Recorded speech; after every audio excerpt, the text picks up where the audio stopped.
c'est Vega et bienvenue pour cette petite review du chapitre 39 de Boruto. Et du coup, c'est le dernier chapitre du tome 10. Et voilà. Voilà, on arrive du coup à la conclusion du tome 10 et on va partir du coup avec le chapitre 40 sur le tome 11. Et on peut dire que Boruto a le don, et c'est un des rares mangas que j'ai lu, hein. Pourtant, bon, on en voit, j'en ai quelques-uns derrière, mais j'en ai beaucoup plus. Que à chaque chapitre, il se passe quelque chose de fou et on a envie de dire « Merde, j'ai envie de savoir la suite ». Voilà, c'est un des rares mangas auquel il se passe toujours des trucs de malade et vraiment qui nous hype. Par exemple, je vais prendre l'exemple le plus concret qu'on puisse avoir, c'est le dernier chapitre de Dragon Ball Super.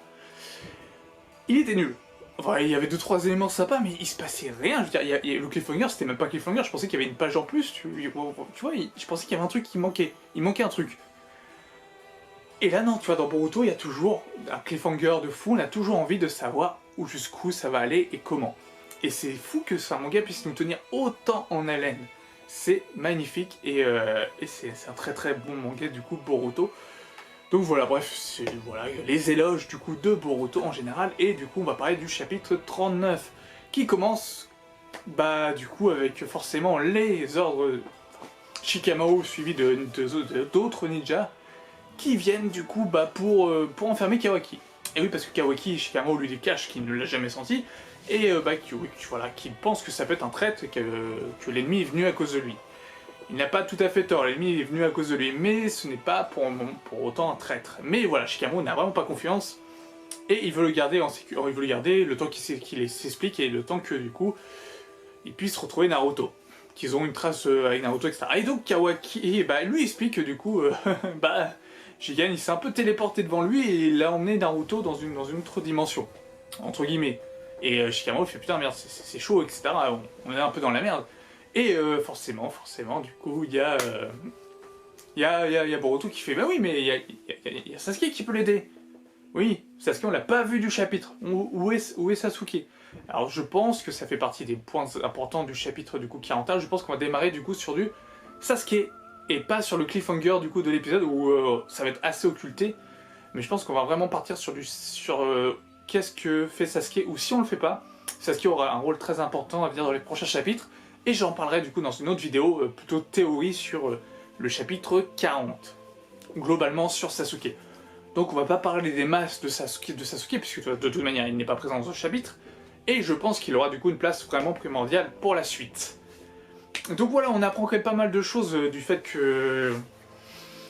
c'est la merde, du fait que Shikamaru remplace pour le moment Naruto. Il n'y a pas d'Hokage pour l'instant attitré de nouveau l'Hokage, c'est lui qui fait l'intermédiaire, c'est le bras droit. Voilà, donc pour le moment c'est normal, c'est Shikamaru qui prend la relève, et Shikamaru n'est pas Naruto. Shikamaru, dès qu'il a un doute, il va quand même essayer de comprendre le problème et on va dire l'équation et d'avancer. Donc voilà. Alors il y a plusieurs points qui sont vraiment intéressants dans le chapitre, et ça peut peut-être venir avec l'arc qui vont suivre encore en animé. Il y a par exemple Kashin Kojin qui voit ça, et lui du coup bah il se dit que Naruto n'avait aucune chance de gagner.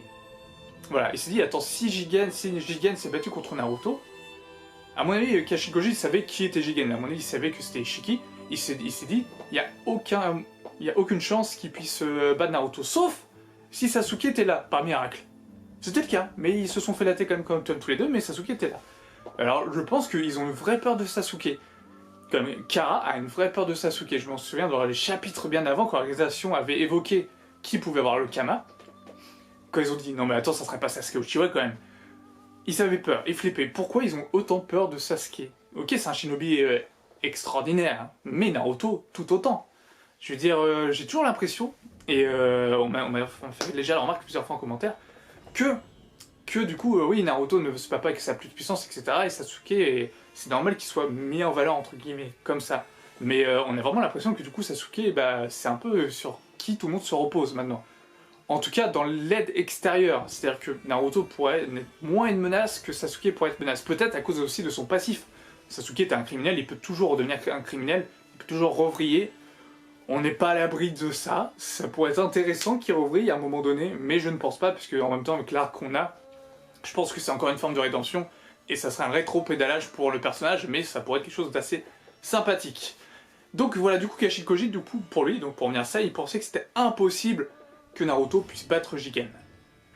Pour lui c'était impossible. Donc dans le cas que Jigen ne soit pas arrivé aussi rapidement et n'est pas revenu à Konoha, parce que du coup, sûrement à cause de sa fatigue, etc., il s'est dit, bon bah, il n'a peut-être plus beaucoup de force, c'est le moment d'attaquer, c'est le moment de le tuer. Donc ça va être sûrement un point intéressant dans les prochains chapitres, ce petit moment où du coup, bah, Jigen, bah, il faudra sûrement se fight contre eux. Kaji Kojin, il va se fight contre Jigen. Et on va peut-être savoir qui est Kashin Kojin, parce que c'est vrai qu'il y a beaucoup de mystères qui l'entourent, entre le Rasengan, les invocations des Ronu, etc. Là, au début, j'y croyais pas trop à cette théorie, mais si on part du principe qu'un élément peut fluctuer, le passé peut fluctuer le futur, peut-être que grâce à l'animé en arc, on aura du coup le Kashin Kojin qui était du coup un Jiraiya ou un disciple de Jiraiya, à cause d'un changement, d'une modification de cette timeline. Ce qui pourrait être totalement possible. Admettons que Jiraiya soit mis en avant et qu'il voit du coup Horashiko Tsutsuki, du coup il connaît que c'est un Otsutsuki et il aurait pu entraîner quelqu'un, ou même lui-même, et bref, du coup il peut se passer tellement de trucs de malade, on sait pas, tant que l'animé n'est pas fini, cet arc en tout cas de l'animé n'est pas fini, on peut pas vraiment dire ce qui peut se produire dans le manga ou ce qui s'est produit comme changement. Mais à mon avis, si un arc comme ça est arrivé du coup dans l'animé, il y aura sûrement des conséquences sur le long terme dans le manga. Donc voilà, donc Jigen après, bon, on voit quand même que Jigen il est retourné chez lui, et enfin chez lui dedans, avec l'organisation Kara, et du coup il avoue que il dit que du coup les souhaits de tous, quels souhaits seront réalisés une fois que Boruto et Kawaki deviendront de puissants Otsutsuki. Donc ça c'est officiel, hein. Jigen, Kawaki et Boruto deviendront des Otsutsuki. Pourquoi pas? Ça peut être intéressant. On a vu du coup l'image de Kawaki avec une corne et de Boruto avec une corne. On a déjà vu Kawaki du coup dans le manga avec sa corne qui commençait à pousser. Ça peut être énorme, je me demande vraiment où ça peut aller, parce que pour moi Momoshiki est un Otsutsuki. Enfin, si c'est le réceptacle, enfin, comment ça va se passer? Je veux dire, est-ce que Kawaki est juste un réceptacle au même titre que Naruto? Ou est-ce que lui aussi il a un, on va dire entre guillemets, un Otsutsuki en lui, comme Boruto avait à Momoshiki, entre guillemets. On sait pas encore comment ça marche, mais c'est quelque chose, un gros filon à exploiter, et ça pourrait être vraiment intéressant de voir un Boruto antagoniste. Ok, je sais, je fais chier avec ça, mais ça peut être vraiment intéressant. Bah oui, parce que du coup, ça pourrait vraiment changer la donne, contrairement à son père qui était toujours dans le bon côté, avoir du coup un personnage totalement mauvais, ça pourrait être aussi très bon.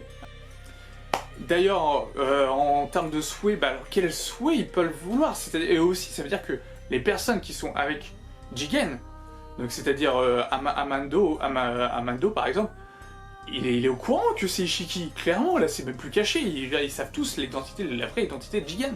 Et du coup, Amado c'est qui pour Jigen? C'est qui? Parce que Jigen, du coup, Ishiki, c'est comme un mec assez balèze, il est comme ultra puissant, et je veux dire, ils en parlent normalement, est-ce que c'est d'autres Otsutsuki? Est-ce que l'organisation Kara n'est faite que de cyborgs? Ou, entre parenthèses, d'Otsutsuki? C'est-à-dire que Delta ne serait pas vraiment un cyborg, mais aussi une Otsutsuki. Quand on dit les souhaits, c'est qu'ils peuvent se regrouper pour un bien commun. C'est peut-être pour ça que Kara, du coup, s'est fondé, c'est parce que tout le monde est des Otsutsuki, entre guillemets. Ça partirait loin. Mais du coup, ils ont quand même un objectif commun. Quel est cet objectif? Et surtout, pourquoi si lui, il est aussi puissant et Shishiki, qu'est-ce qu'il fait avec d'autres personnes dans son organisation? C'est qu'à mon avis, soit c'est des putains de stratèges, soit bah c'est des Otsutsuki, ils font partie de sa famille. Voilà, à mon avis, il y a énormément de choses à explorer. Et du coup, qui est Amado, du coup? Qui est Amado pour Ishiki, pour Jigen? C'est vraiment, du coup, quelque chose d'assez sympa, on va dire, d'assez sympa. Je veux dire, il y a plein de pistes, ils ont mis tellement d'informations dans le chapitre que du coup, je sais pas vraiment où aller, quoi dire, tellement qu'il y a de trucs et d'éléments intéressants. Bref, en même temps, du coup, en parallèle, pendant que du coup Kawaki expliquait tout à Shikamaru, et que Shikamaru, bon, bah, disait qu'ils étaient un peu dans la merde quand même, un peu, il y avait toujours Salada qui est là, et Boruto, bon bah Boruto qui a appris que, et Mitsuki, on va pas oublier Mitsuki, que Boruto a appris que bah, son papa, bah, il avait disparu. Et du coup, il réprimande Shikamaru de laisser emprisonner, pas en prison, Kawaki. Ce qui est plutôt normal, et Kawaki l'accepte. Kawaki a un putain de bon caractère, il fait non mais c'est normal, je comprends. Y a pas de souci. Le mec, il aurait pu péter un cap sur rebelle, non, c'est Boruto qui se rebelle. Et le Shikamaru le dit, ouais, tu ressemblais vraiment à ton père enfant, hein, c'est pas possible. Évidemment. Mais du coup, voilà, donc Kawaki accepte, et Boruto redécouvre du coup un vase. Non, en fait, non, du coup, c'est un shinobi qui découvre le vase que Kawaki a réparé, et en pensant que c'est un seau ou n'importe quoi, une connerie dans le genre. Et t'as Boruto qui fait non, c'est Kawaki qui l'a réparé, etc. Et Kawaki lui fait ben non, il manque quand même un morceau, etc. Mais voilà, on voit quand même qu'une amitié entre Kawaki et Boruto commence à être vraiment présent, une rivalité, slash amitié, voilà, c'est vraiment cool. J'aime bien la relation entre Kawaki et Boruto. Et on voit vraiment comment un Sasuke Boruto, un Boruto qui va plutôt partir en quart de tour assez impulsif, et du coup un Kawaki plus en retrait, qui ne va pas chercher la confrontation. Par rapport comme à Sasuke qui aimait bien quand même aller chercher la confrontation, il était quand même assez provoquant. Kawaki est moins provoquant qu'un Sasuke. Il est plus vraiment dans le genre non, je comprends pourquoi je suis enfermé, pourquoi je suis là, pourquoi vous m'avez emprisonné, etc. Je dis rien, j'attends. Et là il se rend compte que du coup que le chakra de Naruto est réapparu. C'est-à-dire que en fait quand Naruto a été décellé, du coup le chakra n'était plus émis, et son bras gauche, Kawaki, qui était du coup relié avec le chakra de Naruto, avait disparu, totalement disparu. Et là, il le récupère d'ailleurs, il retrouve du coup la sensation du chakra de Naruto. Avant, il avait du coup un flashback de Jigen qui disait qu'il était vide, qu'il ne ressentait rien et que personne ne pourrait ressentir quelque chose. Et forcément, Kawaki se demande pourquoi Naruto ressent quelque chose comme ça pour lui. Je veux dire, pourquoi Naruto est aussi gentil avec lui. Du coup, Saladin lui explique que c'est une famille, je veux dire, c'est une grande famille pour lui, Naruto, enfin tout le monde, tous les enfants du village, toutes les personnes du village, pas que enfants, font partie du coup de la famille de Naruto, un peu comme disait du coup le troisième Hokage.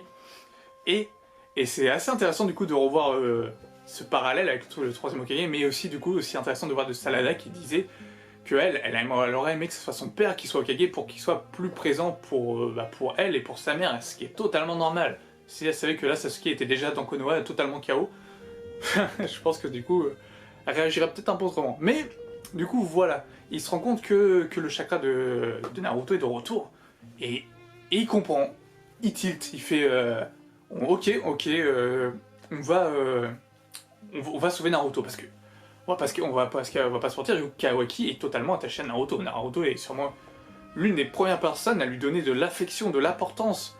Et c'est ça qui est beau dans Naruto, c'est que Naruto, et peu importe, comme on a vu avec Boruto dans l'anime, ou peu importe comment il agit là comment il a agi avec Kawaki, c'est qu'il a le don de rendre les gens meilleurs, il a le don de rendre les gens bons.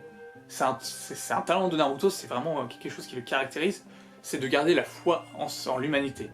Et de toujours tendre la main à tout le monde, même aux personnes qui pensent être désespérées, un peu comme Sasuke, il va toujours tendu la main, et à la fin, Sasuke a eu sa rédemption. Et du coup, Kawaki se dit qu'il faut directement qu'il aille sauver Naruto. Il demande de l'aide à Boruto pour activer son Kama, et se dit si Jigen a réussi à faire à partir d'une dimension, moi aussi je peux le faire. Oh, il le fait au calme, il fait un jutsu spatio-temporel au calme, et il dit on y va. Et là forcément Shikamaru il intervient, il fait bah non attends, je suis pas d'accord, il l'immobilise, et Kawaki se défait de la prise des ombres, mais d'une manière tellement facile, et il dit à Boruto, etc. venez, on va sauver Naruto.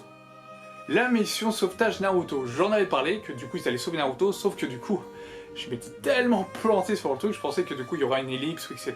Peut-être qu'il y aura une ellipse, peut-être que du coup ils vont se planter comme une merde pour que justement ils vont recommencer plus tard des années pour se dire bon on n'est pas assez fort et il faut qu'on s'entraîne. C'est une possibilité, du coup, voilà, ça reste toujours une possibilité. Mais quand même, le fait que ce soit Kawaki qui prenne le devant pour vouloir sauver Naruto, c'était beau, j'ai vachement bien aimé. Et finalement, en se libérant, ils partent dans le jeu jutsu spatio-temporel, et ils tombent du coup sur Bolo sûrement, qui est aussi du coup un membre de l'organisation Kara, et qui les attendait du coup avec la théière où est enfermé du coup Naruto et Kurama. Et là du coup l'équipe 7 est au complet avec Kawaki, et ils vont du coup se battre contre sûrement Bolo dans le prochain chapitre. Et Kawaki dit une information assez importante, c'est Boro est sûrement pire que Jigen d'une certaine manière. Ça veut pas dire qu'en termes de puissance, il est plus fort, mais il doit être plus perfide. Il doit être vraiment, voilà, peut-être sûrement un vrai connard, entre guillemets. Voilà. Il doit vraiment avoir ce petit côté perfide, parce que Ishiki, il cherchait pas la confrontation, il est comme Jigen, il cherche pas non plus spécialement la confrontation actuelle. C'est genre, tu me cherches, si tu me mets vraiment en travers de mon chemin, je vais te tuer. Point barre. Mais sinon, par ça, tu me laisses faire ce que je fais, tu me laisses dans ma vie, je te laisse dans ta vie. ça se passe bien. Mais là, Bolo, il a l'air d'être pas comme ça, il a l'air sûrement d'être plus perfide, mais pas d'être plus puissant. Et du coup, on va sûrement savoir plus sur ce prochain du coup, chapitre qui sort du coup dans un mois. Et je me demande comment la team 7, comment la team 7 et Kawaki vont pouvoir du coup affronter un membre d'organisation Kara, parce que je veux dire, Boruto, Mitsuki, Salada, ils sont pas non plus ultra puissants pour affronter un membre de l'organisation Kara. On a bien vu ça avec Delta, sachant que apparemment Delta c'était la moins puissante de tous. On va se demander comment l'équipe 7, du coup qui est composée de Mitsuki, Boruto, Salada, qui ne sont pas non plus ultra puissants, on a bien vu que déjà avec Delta c'était la galère, alors que Delta c'est la personne la moins forte de l'organisation Kara. Alors, bon ok ils ont Kawaki, Kawaki a l'air d'être vachement balèze, mais quand même, ça va chier des bulles, je pense qu'ils vont se faire éclater comme pas possible, et que quelqu'un va les sauver. Je pense au hasard à Sasuke, même si Sasuke est KO, je pense qu'il va pouvoir essayer de récupérer un maximum, vu qu'il est avec Sakura, il va pouvoir se faire soigner, essayer de récupérer quand même un minimum, et pouvoir du coup aller les sauver, et que après ils fassent un entraînement tous ensemble, pour du coup se dire bon bah on n'est pas au niveau, il faut vraiment qu'on se mette à jour, entre guillemets. Il faut vraiment qu'on améliore nos niveaux, qu'on gagne un power-up, et qu'on aille du coup sauver Naruto, et c'est là que pour moi il y aurait l'ellipse. Voilà, tout simplement. Bah c'est à peu près tout ce que j'ai à dire du coup sur ce chapitre-là.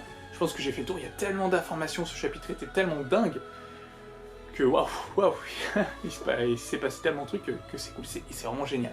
C'est encore un très très bon manga, du coup n'hésitez pas à me dire ce que vous en avez pensé de ce chapitre-là. Toujours à laisser un petit pouce si ça vous a plu, et à commenter en me disant ce que vous en avez pensé, ce que je viens de dire. Du coup voilà. Sur ce, portez-vous bien, je vous dis à une prochaine. Ciao.